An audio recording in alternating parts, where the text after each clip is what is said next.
Look at the two extremes of this evolutionary family. On one side, you have a cute, early-game companion, a small, venomous rabbit you catch in the opening hours of the adventure. On the other side sits a massive, ground-shaking kaiju, an end-game powerhouse capable of carrying your entire team. In a standard playthrough, this line represents a highly satisfying progression. You take a frail little creature, invest time and experience into it, and watch it grow into a highly successful, earthquake-spamming adult that casually sweeps the Kanto region. But wedged directly between that cute beginning and that monstrous end is Pokédex entry number 030, Nidorina. She is the middle step in this evolutionary chain, and almost nobody keeps her around. From casual players speeding through the story to the underlying code of the game itself, every system seems designed to ignore or bypass this specific stage of development entirely. Why is Nidorina treated as a universally cursed stepping stone? Why is the instinct of almost every player to skip over her as fast as possible? In the context of Kanto's original code, Nidorina occupies a digital dead zone. She functions as the embodiment of a painfully awkward teenage puberty phase, a transition so clunky that both the players and the math go out of their way to avoid it. This biological flowchart illustrates a bizarre anomaly introduced alongside the breeding mechanics in Generation 2. The base form, the small female Nidoran, functions perfectly normally.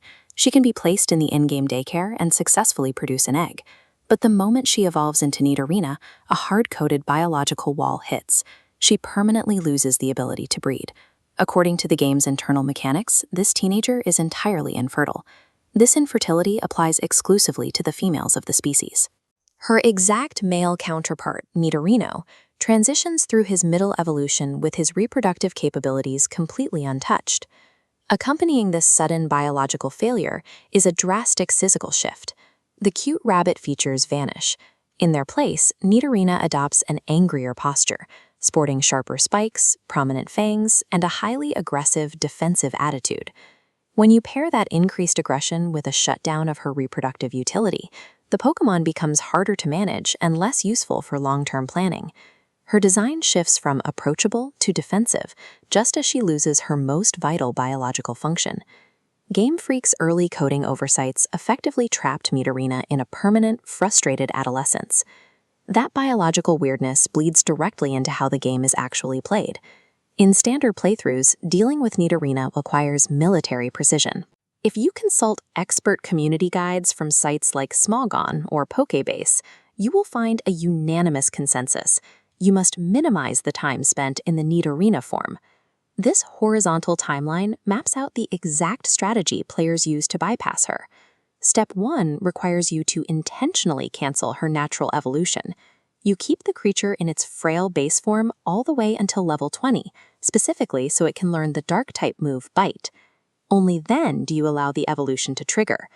But Nidorina is only permitted to exist for exactly 2 levels. The sole reason to endure her at all is to reach level 22, where she learns Body Slam, a highly powerful normal-type attack. The very instant she learns Body Slam, the intervention begins.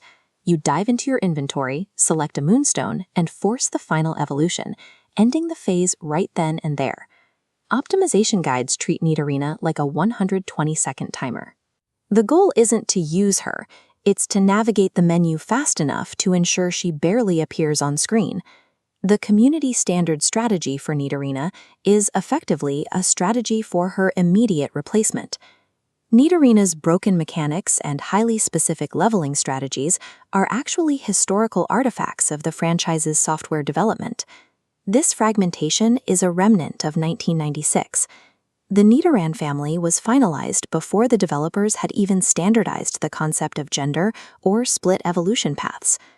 This branching tree illustrates how modern game design handles the concept. Today, male and female versions of a monster are cleanly coded as gender variants of a single species. But in the 90s, hardware limitations forced the programmers to code Nidorina and her male counterpart as entirely separate Pokédex entries, leading to the mismatched breeding glitches that define her today. She has managed to carve out a tiny modern-day competitive niche.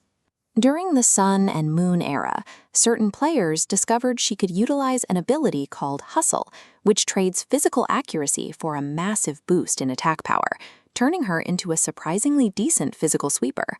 But that highly specific success doesn't rewrite her true legacy. To the vast majority of players, she remains a confusing, buggy stepping stone. So the next time you boot up a classic Pokémon game, take a second to show a little empathy. Respect her awkward, infertile existence, right before you hit her with a moonstone to get the kaiju you actually wanted.